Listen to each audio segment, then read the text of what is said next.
This story is titled, Spoiled Sister Demands My Lake House for Her Honeymoon because Parents Said So. Hey everyone, I just wanted to share something real with you. The channel's been slowing down a bit recently, and honestly, I put a lot of time and effort into finding these stories to keep bringing you the best content. If you enjoy what I do, it would mean the world if you hit that subscribe button. Your support really makes all the difference and keeps this journey going strong. Thanks so much for being here with me. Now let's start the video. OP starts by saying, after my grandparents passed away, my parents inherited their lake house. They kept it as a vacation spot, though we didn't visit as much as we used to. Life got busier, and as my sister and I got older, our schedules didn't line up as easily. By 2017, the house was mostly empty. My parents didn't really go up there anymore, and it seemed like they were holding on to it more out of sentimentality than anything else. At the time, I was 26 and looking for my first home. I'd been saving since I got my first job at 20 and had finally built up enough for a down payment. My parents knew I was house hunting, so when my dad called me one evening, I figured he wanted to check in. Instead, he hit me with an offer I wasn't expecting. So, have you found a house yet? He asked. Not yet, I replied. Still looking. Well, your mom and I were talking, and we think you should buy the lake house. I was stunned. Wait, what? You're selling it? He hesitated before explaining. My sister had just gotten into her dream college, and everyone was still riding the high of that excitement. But apparently, the reality of paying for it was starting to sink in. She hadn't gotten the scholarship she was counting on, and my parents couldn't afford to cover the full cost of tuition. They didn't want her taking out student loans because they believed it would ruin her credit. So their solution was to sell the lake house and use the money to pay for her education. At first, I didn't know how to respond. The lake house wasn't just a piece of property. It was part of our family history. Selling it felt wrong, like we were giving up a piece of ourselves. But my dad framed it as a win-win. We'd rather sell it to you than to some stranger, he said. You love that house, and it would still stay in the family. I'll admit, I was tempted.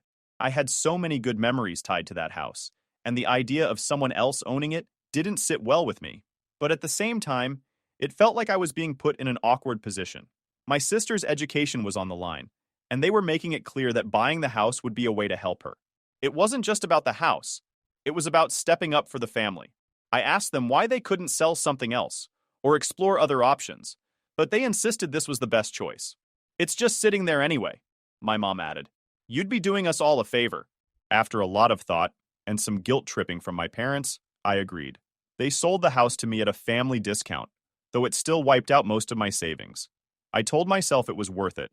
I loved that house, and I didn't want to see it leave the family. Plus, I figured I'd be helping my sister in the process. Win-win, right? Well, not exactly.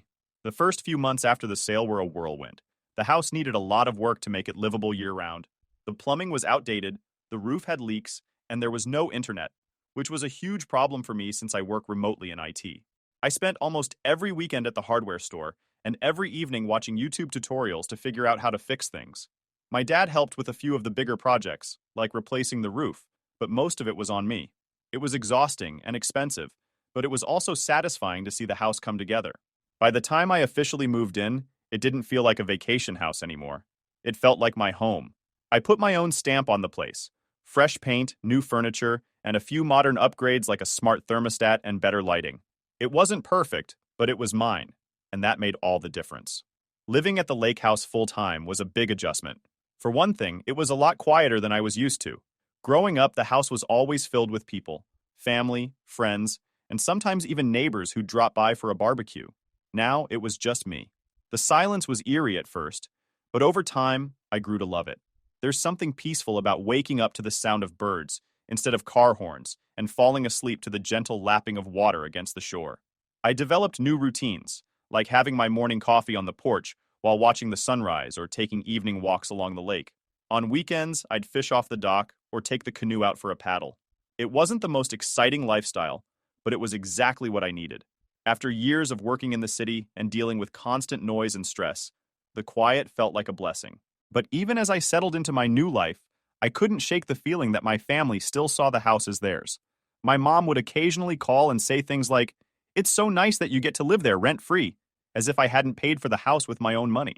My dad would make comments about how he hoped I wasn't changing too much and how he wanted the house to stay true to its roots.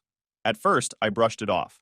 I figured they just needed time to adjust to the idea that the house wasn't theirs anymore. Then came the requests.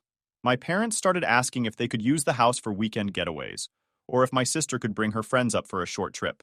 I usually said yes to keep the peace, but it always felt a little off. This wasn't a vacation home anymore.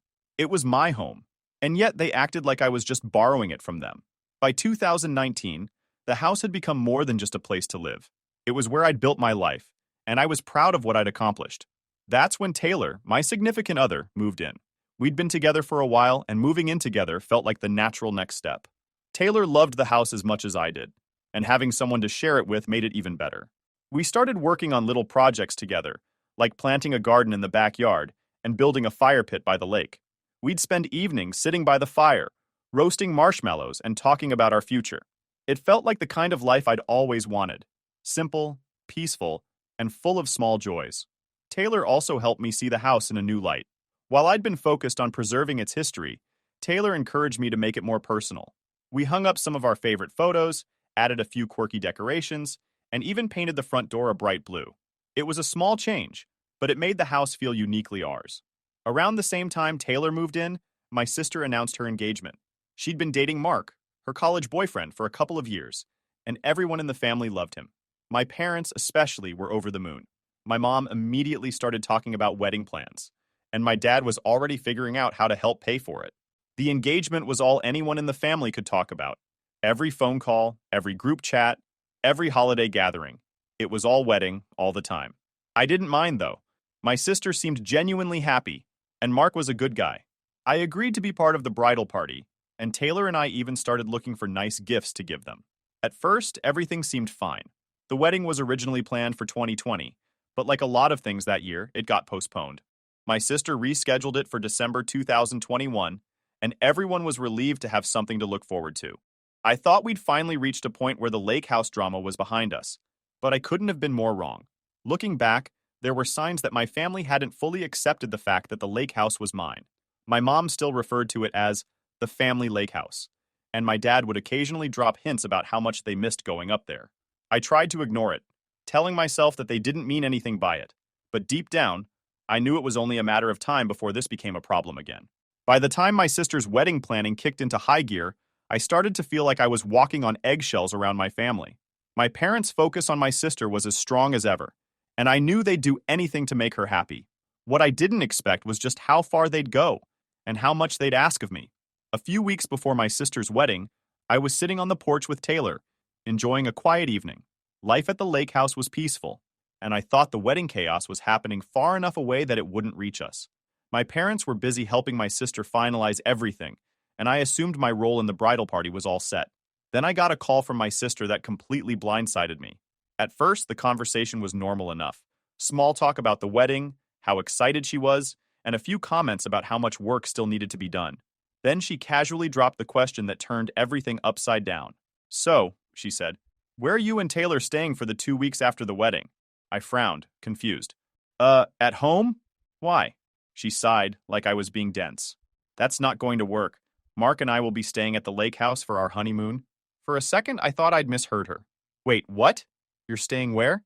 "At the lake house," she repeated, as if it was the most obvious thing in the world. "Mom and Dad said it would be fine." I was stunned. "Mom and Dad said it was fine? It's not their house to offer. It's mine."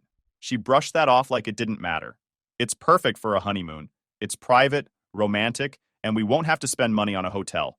Plus, you and Taylor can go stay somewhere else for a couple of weeks. It's not like you don't have options."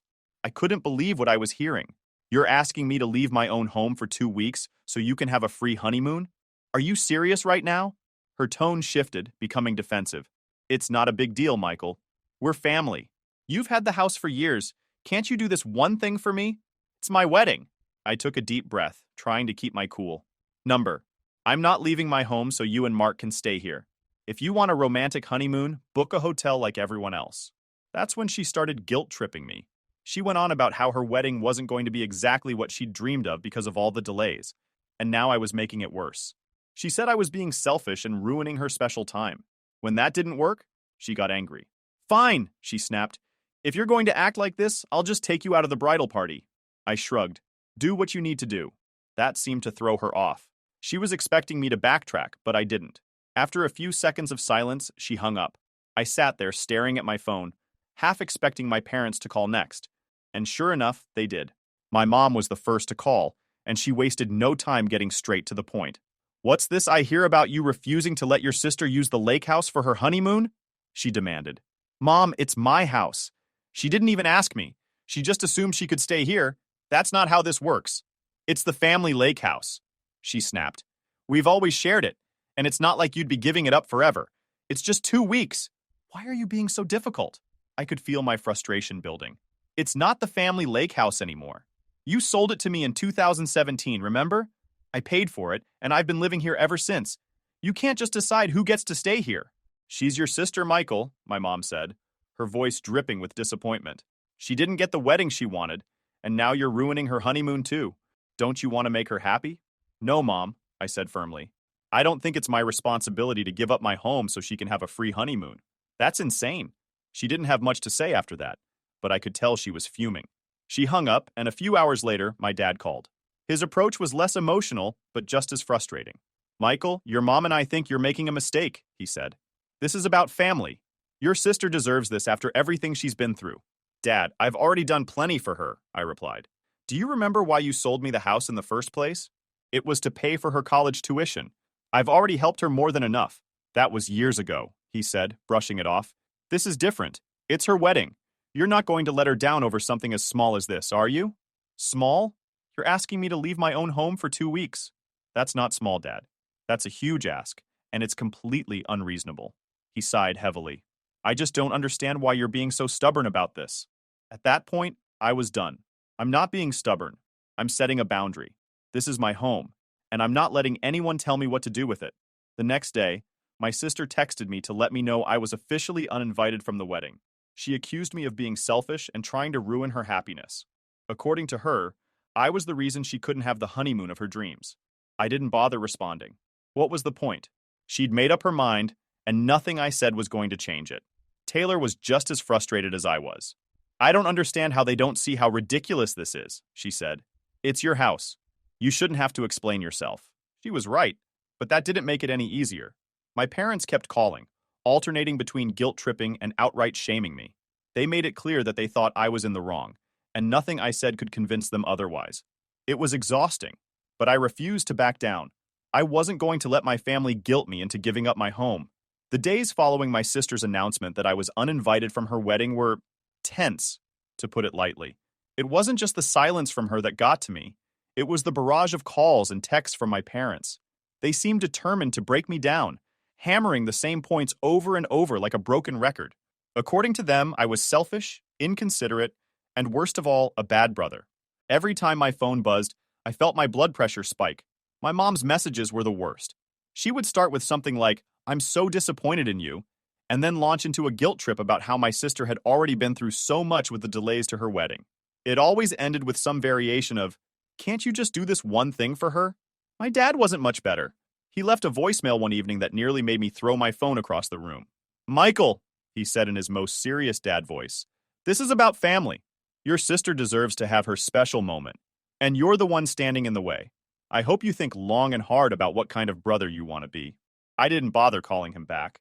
I was too angry to have a productive conversation. Instead, I vented to Taylor. "They're acting like I'm the villain in all of this," I said, pacing the living room. "They don't care that I've already sacrificed for her. They don't care that this is my house. All they care about is making her happy, no matter what it costs me." Taylor nodded sympathetically. "It's not fair," she said. "You've done more than enough for your sister. They can't keep asking you to give up more. At some point, they have to respect your boundaries." She was right, of course, but that didn't make it any easier to deal with. I was caught between wanting to stand my ground and feeling like the bad guy for upsetting my family. It didn't help that my sister was playing the victim, posting cryptic messages on social media about how her special day was being ruined by selfishness. In the middle of all this, I got a call from my Aunt Carol, my mom's sister. She's always been the more grounded one in the family, and I hoped she might offer some perspective. After a few minutes of catching up, she said, "So, I hear there's some drama going on with the wedding." I laughed bitterly. "You could say that. I told her everything. How my sister wanted to use the lake house for her honeymoon, how my parents backed her up without even asking me, and how it all spiraled out of control when I said no. I didn't hold back. venting about the entitlement and the constant guilt tripping from my parents. When I finished, there was a long pause. Then Aunt Carol said, "Michael, I'm going to be honest with you. Your parents are way out of line here. That house is yours. You paid for it. They have no right to treat it like a family freebie just because it used to belong to your grandparents." Hearing her say that felt like a weight off my shoulders. For weeks, I'd been drowning in guilt, questioning whether I was the one in the wrong. But here was someone in my family who actually understood where I was coming from. "I've been trying to explain that to them," I said, "but they just don't listen. They keep acting like I owe my sister this one thing, even though I've already done plenty for her." "You don't owe her anything," Aunt Carol said firmly. "Your parents have always babied her, and this is the result. They've set her up to expect the world on a silver platter, and now they're upset because you're not playing along. That's not your problem, Michael. Stand your ground." Her words gave me the clarity I needed. For the first time in weeks, I felt like I wasn't crazy for standing up for myself. My parents and sister could throw all the tantrums they wanted. I wasn't going to budge. The wedding came and went, and as expected, I wasn't there. My parents didn't reach out, and neither did my sister. I saw a few photos on social media, and it looked like a beautiful ceremony. My sister was beaming, and my parents looked proud but tired, probably from all the stress they'd been under. A small part of me felt sad about missing it, but mostly I felt relieved to have avoided the drama. Taylor and I spent that weekend at the lake house, enjoying the quiet. We went out on the lake, cooked a fancy dinner, and watched a movie together. It was simple and relaxing, exactly what I needed after weeks of tension. For once, I didn't feel like I was walking on eggshells around my family. A few days after the wedding, my mom called. I let it go to voicemail, not ready to deal with whatever guilt trip she had planned. When I finally listened to the message, it was exactly what I expected. She sounded sad, almost defeated. "Michael," she said, "we missed you at the wedding. Your sister's still upset, and I don't know if things will ever be the same between you two. I just hope you realize how much this has hurt her. And us. We raised you to care about family, and this isn't the Michael we know." I deleted the message without responding. I knew what she was trying to do, and I wasn't going to let it get to me. My parents had made their choice, and I'd made mine. If they couldn't respect my boundaries, that was on them, not me. Final update. After the wedding, I thought the drama might start to fade, but of course I underestimated my family's ability to hold a grudge. My mom and dad continued their campaign of guilt tripping, though it shifted from outright anger to a tone of disappointment, like I'd personally betrayed them. One day, about a week after the wedding, I got another voicemail from my mom. "Michael," she said, her voice soft but firm, "I don't know why you're doing this. Your sister is devastated. She thought you'd be there for her, but instead, you let her down. I don't know how we're going to move forward from this." I rolled my eyes as I listened to it. By this point, their words didn't sting as much as they used to. I'd spent too much time second-guessing myself, wondering if I really was the selfish one in this situation. But after everything, I knew I wasn't. This wasn't about me being selfish. It was about them refusing to respect boundaries. Taylor, as always, was my rock. "You don't owe them anything," she reminded me one evening as we sat by the fire pit we'd built together. "You've done more than enough for your sister. They just can't handle the fact that you're finally saying no." It was true. For years, I'd been the reliable one, the one they could count on to step up when things got tough. My sister, on the other hand, had always been coddled. My parents bent over backward to make sure she was happy, even if it meant putting me on the back burner. I'd gotten used to it, but this time, they'd gone too far. A few days later, I got a text from my sister. I wasn't sure what to expect when I opened it. Maybe another accusation or some passive-aggressive remark, but instead, it caught me off guard. "Hey," she wrote, "I didn't know the lake house was legally yours. Mom and Dad told me you were just living there rent-free. I didn't realize they sold it to pay for my college. I'm sorry for assuming I could use it without asking." It wasn't exactly an apology, but it was a step in the right direction. She seemed to finally understand the bigger picture, and for that, I was grateful. I thought carefully about how to respond. I didn't want to rehash the entire argument, but I also didn't want to let her off the hook completely. Eventually, I settled on something simple. "Thanks for reaching out. I hope you and Mark are happy together. Let me know if you ever want to talk." She didn't reply, but I didn't take it personally. At least she'd acknowledged the situation, even if it didn't fix everything. Over the next few weeks, things started to settle down. My parents still weren't speaking to me much, but that was fine by me. I needed the space. Taylor and I focused on our life at the lake house, throwing ourselves into small projects and planning for the future. It felt good to let go of the drama and focus on what really mattered. One afternoon, I got a call from my Aunt Carol.